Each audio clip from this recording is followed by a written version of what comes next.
Hello friends, in this video I will show you a new way to remove watermark from your Microsoft Word document. So as we can see, we have this watermark.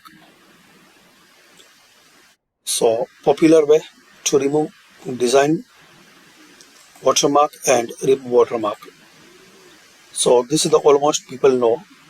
And another way to remove watermark is just you have to click on this header area. So double click on header area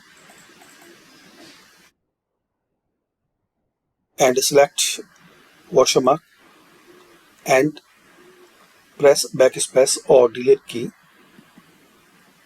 So as we can see now, watermark is removed.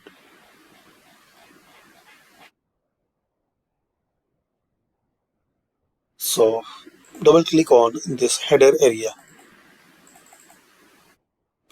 and you will see watermark is selected once you double click on header area.